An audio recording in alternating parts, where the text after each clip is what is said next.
दोस्तों नमस्कार। आइए हम बात करते हैं एडवोकेट भानु प्रताप सिंह जी से, जो एक पार्टी के राष्ट्रीय अध्यक्ष भी हैं। आइए उनसे बात करते हैं। एक महत्वपूर्ण विषय है जिस पर आज हम उनसे बात करेंगे। भारत के प्रधानमंत्री नरेंद्र मोदी जी ने देश की जनता से एक ऐप डाउनलोड करने के लिए कहा है। उस ऐप का नाम है आरोग्य सेतु ऐप, जो कोरोना वायरस के बारे में पूरी जानकारी देगा। इसके बारे में आइए हम भानु प्रताप जी से जाते हैं। सर, इस ऐप के बारे में कुछ बताइए, क्या है ये ऐप? क्या इससे जानकारी हासिल हो सकती है, या देश की जनता को मूर्ख बनाया जा रहा है, या देश की जनता की पर्सनल इंफॉर्मेशन ली जा रही है इससे? हकीकत तो यही है कि ये जो आरोग्य सेतु ऐप है, ये देश की जनता की जो निजी जानकारियां हैं उनको हासिल करने का एक नया ड्रामा है, नई नौटंकी है। ये एक षड्यंत्र है। इस षड्यंत्र के तहत देश की जनता पर निगरानी रखने और उसकी तमाम जानकारियां, जो निजी जानकारियां हैं, जो उसके मोबाइल फोन्स में हैं, या जो उसके माध्यम से उस पर निगरानी रखने के लिए वो कहां जा रहा है, क्या कर रहा है, किस किस से मिल रहा है, ये सारी की सारी चीजें हासिल करने का ये ऐप है। साथियों, मुझे बहुत दुख के साथ कहना पड़ रहा है कि भारत के प्रधानमंत्री माननीय श्री नरेंद्र मोदी जी और उनकी टीम, विशेषकर नरेंद्र मोदी जी, ये समझते हैं कि यह देश उनकी जागीर है और वो जैसे चाहेंगे वैसे यहां करेंगे। जो उनके मन में आएगा वो करेंगे और लोग मानेंगे, और वो लोगों को गुलाम समझते। देश की जो जनता है, भारत की जो जनता है, उस भारत की जनता को माननीय नरेंद्र मोदी जी गुलाम समझते हैं और अपनी जागीर की तरह इस्तेमाल करते हैं, जैसे उनके बंधुआ मजदूर हो सब लोग। माननीय नरेंद्र मोदी जी, ये देश, ये भारतवर्ष जितना आपका है उतना ही इस देश का जो प्रत्येक नागरिक है, प्रत्येक नागरिक का भी उतना ही है। उतना ही उसका हक इस देश में हर चीज पर है जितना आपका है।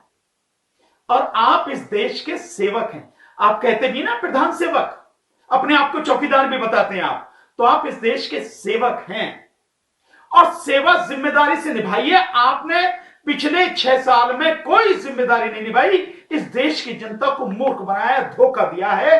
और आपका जो हिंदू एजेंडा है, आरएस का जो हिंदू एजेंडा है, आप उसी के लिए लगातार काम कर रहे हैं। इसे करना बंद कीजिए। ये देश की जनता आप ही की तरह स्वतंत्र है। आप इसे गुलाम मत समझिए और ऐसा कोई काम मत कीजिए कि इस बात से देश में बेवजह की अफरा तफरी मचे। अच्छा, इन सारी चीजों को मैं जो आपकी बात है वो आपको बताना चाहूंगा। देखिए, जो ये ऐप है, इस आरोग्य सेतु ऐप, पहले तो मैं ये जानना चाहूंगा, मैं समझता हूं अगर मैं ये सवाल पूछ रहा हूं तो भारत की 135 करोड़ जनता इस सवाल को पूछ रही है। और इसमें से अगर कोई नहीं पूछ रहा होगा तो जो अंधभक्त हैं, जो गुलाम हैं पूरी तरह से, जो जिनका कोई भी ईमान, नैतिकता जिनकी नहीं बची है, वो अंधविश्वासी लोग, अंधभक्त लोग, वो चाहे इसे डाउनलोड कर सकते हैं। वो इसको माने ना माने या उनकी हाँ में हाँ मिलाए, वो अलग बात है। लेकिन क्या माननीय नरेंद्र मोदी जी या भारत सरकार इस बात को बता सकेगी आपने किस कानून के तहत इस आरोग्य सेतु ऐप को बनाया है, और आप किस कानून के तहत इस आरोग्य सेतु ऐप को पूरे देश की जनता से अनिवार्य रूप से डाउनलोड करने के लिए कह रहे हैं? किस कानून के तहत? ये निजता का अधिकार है। हर कोई जानता है, जो एक्सपर्ट हैं, इस टेक्नोलॉजी के जो एक्सपर्ट हैं, साइबर के जो एक्सपर्ट हैं, उन सबका कहना यह है कि ये कोरोना के लिए नहीं, ये लोगों की निजी जानकारियां हासिल करने और उनको सर्वेलेंस करने, उनकी निगरानी रखने वाला ऐप है। और इसमें बू आ रही है माननीय नरेंद्र मोदी जी, प्रधानमंत्री जी, आपकी उस एक नीति की, जो नीति आपने इस कोरोना से पहले जो आंदोलन चल रहा था, सीएए, एनपीआर और एनआरसी का, जो एनआरसी का आपका पूरा एजेंडा है, उसके लिए जो हिंदू राष्ट्र का जो आपका एजेंडा और सपना है, उसके लिए जो आपने सब कुछ जानना चाहते थे आप, जिसके लिए आपने उसमें एनपीआर में फॉर्म जो बनाया था, उसमें 21 सूचनाएं आपने जो मांगी थी, जो लोगों की निजी इंफॉर्मेशन थी, अब आप उसके लिए ये इसी के माध्यम से आप मांग रहे हैं। इस ऐप के माध्यम से वो एनपीआर की इंफॉर्मेशन आप मांग रहे हैं। बिल्कुल साफ है, आप कहें या ना कहें, लेकिन हकीकत यही है कि आप इसके माध्यम से एनपीआर के लिए, जिसे आप एनआरसी के रूप में इस्तेमाल करेंगे, उसके लिए इंफॉर्मेशन मांग रहे हैं। अन्यथा इतनी पर्सनल इंफॉर्मेशन मांगने की आपको जरूरत क्या है? आपको ध्यान नहीं है क्या कि माननीय सर्वोच्च न्यायालय ने 2017 में एक जजमेंट दिया है, बड़ा डिटेल में, हजारों पेज का जजमेंट है, पुत्तुस्वामी वाला जजमेंट। पुत्तुस्वामी वाले जजमेंट में निजता के अधिकार के विषय में बहुत डिटेल में कहा है, और निजता का अधिकार फंडामेंटल राइट में माना है माननीय सुप्रीम कोर्ट में। तो आप फंडामेंटल राइट की जो छीनने की बात करें, फंडामेंटल राइट को के अधिकार को खत्म करने की बात करें, क्या संविधान में आपको यह अधिकार है? नहीं। क्या किसी कानून में आपको अधिकार है? नहीं। क्या संसद ने इस बात की जो है आपको, सरकार को जो इजाजत दी है? नहीं। क्या संसद ने कोई एक्ट पास किया इसके ऊपर? नहीं। क्या इसके विषय में सरकार कोई अध्यादेश लाई है? नहीं। कोई ऑर्डिनेंस लाई है? नहीं। किस कानून के तहत आप ये अपना आरोग्य ऐप बना के और सारे लोगों से, देश की पूरी जनता से इसको आप डाउनलोड करने की बात करें? किससे अधिकार से आप अनिवार्य बना रहे हैं? क्या आपके देश की साइबर क्राइम की जो अदालतें हैं वो सही तरीके से काम करें? अभी तो आपकी जो मेन अदालत है साइबर क्राइम की, जो नेशनल अदालत है, उसमें आपके पास में जो है जज भी नहीं है। आपका साइबर क्राइम का जो कानून है वो पूरी तरह से बेकार है। हजारों नहीं, कितने ही मुकदमे उसमें पड़े हैं, कहीं मुकदमे का निपटारा नहीं होता, कोई नहीं है।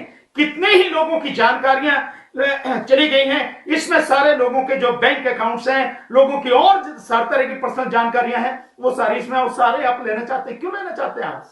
क्योंकि आपकी नीयत है, सरकार की नीयत है एनआरसी करने की, और उसके लिए एनपीआर, क्योंकि कोरोना की वजह से वो रुक गया, तो आप इसके माध्यम से वो जानकारी लेना चाहते हैं। सरकार इस ऐप को कंपलसरी करना चाहती है, और हमने देखा है कि जैसे स्कूलों में बच्चे पढ़ रहे हैं, उनके पेरेंट्स के पास मैसेज आ रहे हैं कि आप इस ऐप को डाउनलोड करें और हमें बताइए कि आपने ये करा है या नहीं करा। और इस तरीके से और भी कुछ ऐसी खबरें आ रही हैं कि जैसे कुछ चीज़ों में आपको इसका खामियाजा भुगतना पड़ेगा, जैसे मेट्रो में सफर में दिक्कत आएगी, या और कुछ चीज़ों में इसमें दिक्कत आ सकती है। किसी चीज में दिक्कत नहीं आएगी, ये सिर्फ डराने की है। इसका कोरोना का डर फैला के इस ऐप के माध्यम से डराने की कोशिश है और जबरदस्ती डाउनलोड कराने की जरूरत है। किसी स्कूल की हिम्मत नहीं है, कोई स्कूल एडमिनिस्ट्रेशन, कोई बोर्ड कुछ नहीं कर सकता, कोई एजुकेशन मिनिस्टर नहीं कह सकता कि आप इस ऐप को डाउनलोड करें। किसी को भी इस ऐप को डाउनलोड करने की जरूरत नहीं है। बल्कि मैं तो इससे आगे कहूंगा कि ये जो डराने की मेट्रो में नहीं चल पाएंगे इसकी वजह से, या स्कूलों से बच्चों को निकाल दिया जाएगा, एक भी बच्चे को कोई भी निकाल के तो देखे। कोई स्कूल एडमिनिस्ट्रेशन सिर्फ इस ऐप के डाउनलोड न करने के लिए कहीं नहीं हो सकता, किसी हालत में नहीं हो सकता। किसी को डरने की जरूरत नहीं है, क्योंकि ये पूरी तरह से गैर कानूनी है, असंवैधानिक है। सरकार फंडामेंटल राइट को छीनना चाहती है, फंडामेंटल राइट पर कुठाराघात है, देश के संविधान पर कुठाराघात है। और ये इस सरकार का, इस भाजपा मोदी सरकार का षड्यंत्र है एनआरसी करने के लिए। इस एनपीआर नहीं कर पाई, एनपीआर रुक गया, उसके लिए इस ऐप के माध्यम से सारी जानकारियां सरकार लेना चाहती है। सरकार तो ये किसी के खिलाफ भी कोई कार्रवाई नहीं हो सकती। सरकार तो ये कहती है कि इससे बीमारी का पता लगता है, कौन लोग कितने कोविड, अगर इससे बीमारी का पता लगता तो तुम्हारी तो कोई औकात ही नहीं है, तुम तो टेक्नोलॉजी में कुछ हो ही नहीं। अमेरिका, रूस, इंग्लैंड, जर्मनी, फ्रांस, इटली, कितने ही देश हैं जो विकसित देश हैं, जो इतने जबरदस्त हैं, वो सारे के सारे देश इस ऐप को डाउनलोड कर लेते ना, इस ऐप से ही रोक लेते। लेकिन रुका तो नहीं ना। क्या ऐप से बीमारी रुकती है क्या? तुमने पूरे ये आज 42-43वां दिन हो गया, तुमने लॉकडाउन कर रखा है, और तुमने देखी अपनी हालत कि जिस दिन तुमने 24 तारीख को लॉकडाउन किया 500 मरीज थे, और आज की तारीख में अकेले जो पिछले 24 घंटे में 3,990, एक दिन में 24 घंटे में 3,990 केस हुए हैं और 195 लोगों की मौत हुई है। जैसे जैसे टेस्टिंग का दायरा बढ़ता चला जा रहा है, वैसे ही ये विस्फोटक स्थिति आती जा रही है। और मैं दावे के साथ कह सकता हूं कि जो आपने ये लॉकडाउन बढ़ाया है 2 हफ्ते के लिए 17 तारीख तक, निश्चित रूप से इस लॉकडाउन को आप अगले 2 हफ्ते के लिए बढ़ाओगे। 31 मई तक पहुंचेगा ही पहुंचेगा, जो आपकी करतूतें हैं, जो आपका ढंग नजर आ रहा है। क्योंकि जो इस बीमारी को कैसे खत्म किया जाए वो आपकी समझ के बाहर है। जो डॉक्टर्स को, मेडिकल स्टाफ को, पुलिस वालों को, सफाई कर्मचारियों को, जो इस कोरोना से जो सीधे सीधे लड़ रहे हैं, फाइट कर रहे हैं, फ्रंट पे हैं, उनको जो पर्सनल प्रोटेक्शन किट देनी चाहिए वो आप नहीं दे रहे हैं। सो उनकी जगह बाकी आप नौटंकी कर रहे हैं। कभी आप फूल बरसाते हैं, आप हेलीकॉप्टर से फूल बरसाते हैं, कश्मीर से लेके कन्याकुमारी तक और कच्छ से लेके असम तक आप फ्लाई पास करते हैं। ये सब नौटंकी बंद करो और ध्यान से इसको कैसे खत्म किया जाए। और एक चीज मैं देश की जनता से कहना चाहूंगा कि माननीय नरेंद्र मोदी जी, जिन्होंने इस देश को जागीर समझ रखा है, इन्होंने जिस दिन से ये देश की राजनीति में आए हैं, मैं गुजरात की राजनीति की बात नहीं कर रहा, उसको छोड़ देता हूं, लेकिन 2014 की जो इलेक्शन की चुनाव प्रक्रिया से इन्होंने जो कहना शुरू किया, तब से लेके आज तक धीरे धीरे धीरे धीरे पूरे देश के सामने, पूरी दुनिया के सामने इनका चरित्र सामने आ गया, इनकी कथनी और करनी का अंतर सामने आ गया। इन्होंने जो झूठ बोला है, जो बात कही वही उसका उलट किया, जो बात कही उसका उलट किया और झूठ बोला, लोगों को गुमराह किया। आज फिर ये आरोग्य सेतु ऐप के माध्यम से गुमराह करना चाहते हैं। मैं देश की जनता से कहना चाहता हूं, जब तक माननीय प्रधानमंत्री नरेंद्र मोदी जी इन सवालों का जवाब नहीं देते हैं और जब तक पूरी तरह से साइबर सिक्योरिटी कंफर्म ना हो जाए, हमारा डाटा कहीं भी किसी हालत में गलत हाथों में ना चला जाए, लीक ना हो जाए, कुछ ना हो जाए, और बल्कि मैं इससे आगे कहूंगा कि चाहे जो कर ले सरकार, इस आरोग्य सेतु ऐप को डाउनलोड करने की जरूरत नहीं है, किसी को भी नहीं करना चाहिए, अंधभक्तों को छोड़ के। एक चीज और, ये जो ऐप है इसकी आउटसोर्सिंग की गई, यानी कि ये प्राइवेट हाथों द्वारा ऑपरेट किया जा रहा है। ये प्राइवेट कंपनी है जो इसको जो ऑपरेट कर रही है, यानी हमारा जो डाटा है वो प्राइवेट हाथों में। इस देश में इतने बेईमान लोग हैं और सरकार से जुड़े हुए जो लोग हैं प्राइवेट, चाहे बिजनेसमैन हो, कुछ हो, उनकी बेईमानी का तो कोई हिसाब ही नहीं है। लाखों करोड़ रुपए इस देश के हजम कर गए, हर जगह हर पल बेईमानी है।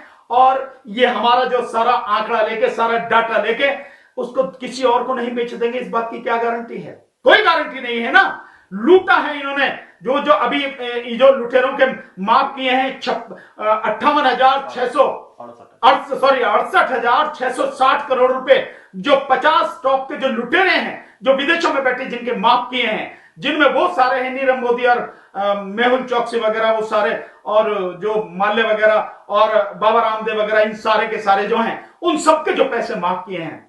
तो आपको नहीं लगता कि ये सरकार किस तरह से करी है? तो मैं बिल्कुल सीधे सीधे कहूंगा कि चाहे जो कर ले सरकार, जितना दम हो सरकार में लगा ले सरकार, जितनी कानूनी कार्रवाई करनी है कर ले सरकार, लेकिन जब तक इस जो ऐप को पूरी सारी चीजें लोगों के सामने कंफर्म नहीं हो जाएंगी, क्लियर नहीं हो जाएंगी, पारदर्शी नहीं हो जाएंगी और प्राइवेट हाथों से निकल के पूरे सरकारी हाथों में नहीं होंगी, और इन सारे सवालों का जवाब स्वयं माननीय प्रधानमंत्री रिटर्न में नहीं दे देंगे, कानूनी बंदिशों के अनुसार नहीं दे देंगे, कानून बना के लागू नहीं करेंगे, इस ऐप को किसी को भी डाउनलोड करने की जरूरत नहीं है और डरने की भी जरूरत नहीं है। सरकार कुछ नहीं कर सकती है, ये बंदर घुड़की है, गीदड़ भभकी है, इससे डरने की जरूरत नहीं है। कोरोना का डर दिखा के हमारी निजी इंफॉर्मेशन लेना चाहती है, जो कानून के अनुसार 2017 के पुट्टू स्वामी जजमेंट जो सुप्रीम कोर्ट का है, उनके अनुसार निजता का हमारा अधिकार है, जिसे हम किसी भी कीमत में